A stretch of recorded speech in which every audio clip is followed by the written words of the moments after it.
My name is Craig. I'd been married for 7 years. And I'll be honest, the last 2 years of it felt like living with a roommate. The spark had gone out years ago, but I stayed, hoping that something might come back. But what finally ended it? A single text message from Vegas. Here is how everything happened. I met Cindy when I was in my late 20s. We crossed paths at a local networking event. I wasn't expecting much, but we spoke for a while at this event and exchanged business cards, and I figured that'd be the end of it. But it wasn't. A few days later, she reached out. We started texting, then calling, and before long, we were grabbing lunch during work breaks, chatting on weekends, and meeting up after hours. We were enjoying the process. It didn't take long before feelings started forming. So when we started dating, we didn't waste years trying to figure it out. We didn't hesitate. Within a relatively short time, we tied the knot. The early years of marriage were good. We had fun. We supported each other. We planned for the future, like teammates. We weren't rich, but we were stable. It felt like we were building a life with a solid foundation. But there was one thing we wanted, being able to have kids. We tried, and tried, then tried some more. Hope followed by letdowns. And each failed attempt chipped away at us in a way we didn't talk about out loud. And instead of leaning into each other, we both consciously, or not, started leaning into work. Cindy started picking up more projects. I took on more responsibilities. We were still in the same house, but our heads were in different spaces. But the truth is, we were drifting. Slowly and quietly. Until one day, it felt like we were just roommates with rings on. The emotional connection that once came so easily began to fade. Not all at once, but little by little. Year after year, the warmth started to disappear, replaced by routine and obligation. And even though I didn't want to admit it at the time, something fundamental between us had started to break. By the time our marriage hit the 7-year mark, the change was obvious.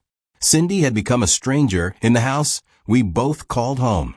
I started noticing her work hours stretching longer and longer. It became routine, as she was always working late, always out of town. She'd say it was for conferences, networking events, and team retreats. It was always something work-related. But I couldn't help but question it. I'm in the corporate world too. I know how rare and expensive those trips are. Yet, according to Cindy, it was constant. Still, I tried to believe her. And more than that, I wanted to do something to pull us back together. So, I thought maybe if she wasn't stressing over bills or feeling overwhelmed, she'd have more energy to focus on us again. That's when I decided to take over most of the financial responsibilities. I started funding her lifestyle outright. I picked up the slack in every area I could. For a short while, it looked like I might have been right. She began coming home a little earlier. She was even more physically present, and I started to feel some hope. But that hope didn't last long. Just as quickly as she shifted toward home, she shifted right back to her old pattern. The late nights resumed. The out-of-town trips stacked up again. When I asked her about it, she'd get defensive fast. One evening, I asked her if we could talk, if maybe we needed to figure out how to reconnect. She looked up and asked, "What is your problem? How else do you want us to reconnect?" I couldn't respond. From that point on, everything between us got worse. It felt like a transaction. Our conversations became purely logistical. Anything deeper than that, off limits. If I ever brought up emotions or the way we'd been growing apart, she'd shut it down. I suggested a date night once a week. She said she was too busy. I proposed therapy. She rolled her eyes. Even when I waited for her to have time, planned things for weekends when she said she'd be free, she'd still say she was tired or not in the mood. I can't lie, it hurt. Every rejection felt like another door closing between us. Then she started sleeping in the guest room after any minor disagreement. At first, I tried to be understanding, but eventually, I couldn't ignore the thought that there might be someone else. I had no proof, but I've lived enough to know that intimacy doesn't just disappear. A woman doesn't shut down every physical and emotional connection in a marriage unless she's finding that connection elsewhere. So, one random Tuesday evening, Cindy tells me her company is planning a team-building retreat in Las Vegas. A whole week, Saturday to Friday. I stared at her like a full week in Vegas, of all places. It didn't sit right with me. I mean, what kind of company completely shuts down its operations for that long just to build team spirit? I wasn't trying to start a fight. I just asked the obvious. What kind of retreat is this? Is it a conference or something else?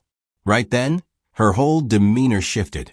She snapped back like I had accused her of planning a bank heist. Why do you always have to ruin everything? She said, all defensive. Are you saying I'm lying? You think I'm making this up? I kept my voice level and just said, Cindy, I'm your husband. It's not crazy for me to want to understand what you're doing and why your company thinks it's normal to party in Vegas for a week. But she wasn't having it. She flared up again, even more heated this time.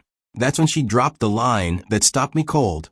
I'm still in this marriage because I choose to be. But you're pushing me. You keep on like this, and I'll end it and take everything from you. I sat there in silence, watching the woman I married talk to me like she was done. She left for the retreat that Saturday. I knew from her earlier outburst that the retreat was supposed to last until the following Friday. But I still don't believe her. And as the house fell silent, I felt peace and quiet, for the first time in a while. But even then, I still didn't take her divorce statement seriously. I figured she was just blowing off steam with the divorce threat, like she'd done during past arguments. I didn't realize just how wrong I was. So on Thursday evening, the day before my wife comes home, I was sitting on the couch at home, just winding down from work. Then my phone buzzed. It was a message from Cindy. When I opened it, man, my brain just stalled. There was a photo of Cindy standing next to some guy I'd never seen before. They were both smiling in front of what clearly looked like a courthouse or a marriage registry. And right under that image, her message, just married my coworker. You're pathetic, by the way, for not calling me all through this retreat. For a few seconds, everything around me just faded out. I didn't even know what emotion to settle on. Betrayal? Confusion? Disgust? It all just came crashing down at once. Then I replied with one word, cool. Because in that moment, I realized I was done. Then I took a screenshot of the message, just in case she tried to deny it later, and I called the one person I knew I could count on for sound advice, my old college buddy, Ryan. He's a family lawyer and one of the sharpest legal minds I know. After showing him the message, he just said, okay, let's talk tonight. Don't make any sudden moves until we speak. That phone call was the beginning of the end for Cindy and me. By midnight, I knew I was done sitting around waiting for her to come back to her senses and hoping she would wake up one day and suddenly remember how to love me. The first thing I did was freeze the joint bank account tied to her card. I didn't care if she was stranded or needed cash to party with her coworker husband. I also suspended every shared credit card. If she wanted to play games, she could do it on her own dime, not mine. Then I booked a locksmith and scheduled them to come out first thing in the morning to change the locks on the house. The next morning, Friday, she flew back home. I didn't know her exact arrival time, but I later found out she was already at the airport. Apparently, she tried to pay for something with our family card and realized nothing worked. I was already at the office when she arrived at the house and found the locks changed. I wasn't home, but I got a call from the local police department not long after. One of the officers politely asked me if I could come to the house and open the door because my wife was outside and said she couldn't get in. When I came around, I told them calmly, I own that house solely. My name's the only one on the deed. She left voluntarily for a week. After what she pulled in Vegas, I didn't feel safe or comfortable letting her back in without a conversation. I'm protecting myself, that's all.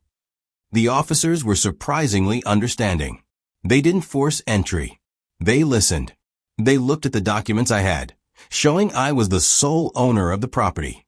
Then they told her that it was a civil matter and needed to be handled through the courts. But she lost it. She was raging on the front lawn like a reality show meltdown. She even started telling the police. It was a joke wedding. We were drunk. It's Vegas. I didn't bother arguing. I didn't need to. I just calmly told the officers, my lawyer will be in touch if you need me. Please ask her to leave. To be honest, I didn't know what to feel hearing her say it's a prank. On one hand, part of me wanted to believe that she was telling the truth. But the bigger part of me was done with the guessing, the passive-aggressive moods, the manipulation, the cold silences, and the constant walking on eggshells in my own home. Her joke didn't feel like a joke. It felt like a slap. And even if she had been drunk, who goes and legally marries someone as a joke, and then has the audacity to mock their own husband about it? That week, I sat down with my lawyer and we filed for divorce on the grounds of irreconcilable differences and potential infidelity. At this point, I didn't need hard proof that she was cheating. Her own words, the picture from Vegas, and the behavior leading up to it were enough. I also asked for full separation of assets. Of course, Cindy didn't take it lying down.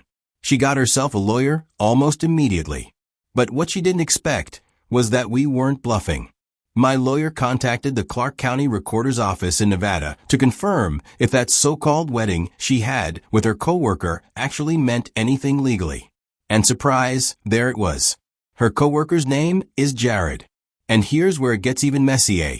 Jared was already married, too. Married. So now we weren't just talking about some drunken lapse in judgment. We were looking at bigamy, a serious criminal offense. My lawyer didn't waste time. He reported everything to the district attorney and submitted all supporting documents, screenshots, the certificate, and everything else we had. That triggered an official criminal investigation against Cindy. Both of them were contacted by authorities. This was a felony-level investigation. In family court, I was granted temporary spousal financial protection. That meant she couldn't suddenly drain our remaining accounts or sabotage my finances while the divorce played out. I was also granted full use of the house, which made sense. I owned it. On top of that, the judge issued an order to freeze all joint assets so nothing could be hidden or moved around in the background. That alone gave me the breathing room I needed. Then came the criminal court proceedings. Cindy was officially charged with bigamy.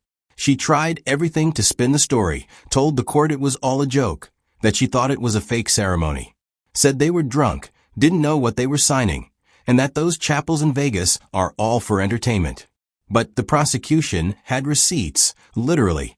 They brought forward the signed legal marriage certificate. They even pulled a hotel receipt showing that she and Jared checked in under the name Mr. and Mrs. After months of dragging through the legal system and a whole lot of waiting, Cindy's case finally reached a conclusion. The court didn't take her explanation lightly. The judge didn't see it as a harmless mistake. It was treated as what it actually was, a second illegal marriage while she was still legally bound to me. Eventually, the verdict came in guilty. Now, before anyone thinks she ended up in orange overalls behind bars, let me explain. The court decided not to hand her jail time, probably because this was her first offense, and they figured the public humiliation and legal mess were punishment enough. Instead, she was sentenced to probation, slapped with a $10,000 fine, and ordered to complete community service. It wasn't a prison sentence, but it definitely wasn't a slap on the wrist either. That felony record was going to follow her around like a shadow. And the consequences didn't stop at the courtroom door. The moment word got out about her conviction, things spiraled fast at her job. Her employer didn't want to be associated with a convicted felon, especially not in a corporate environment. HR didn't waste time. She was let go almost immediately. They also confirmed that the company never took people to a retreat. Well, it no longer mattered to me. As for me, my side of things wrapped up far cleaner. I was granted a full divorce.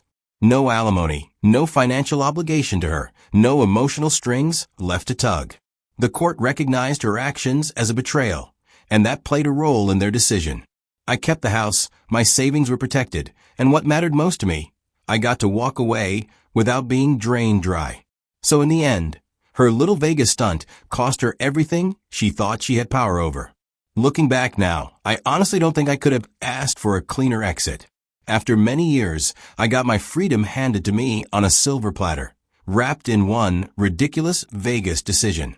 The truth is, Cindy's little stunt was the best thing she could have done for me. That single moment of ego or impulse or whatever the hell it was gave me the green light to stop being her doormat.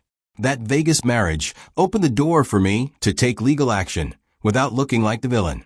It allowed me to protect my assets, keep my home, and walk away without being dragged through months or years of legal games. Sometimes I still ask myself, what was she thinking? Did she believe I would panic and beg her to come home? That I'd grovel, forgive, and try to win her back after a public slap in the face like that? Honestly, I'll never know what was going through her head. And I've made peace with that. All I know is this: she gave me an exit, and I took it. It doesn't get better than this during a divorce.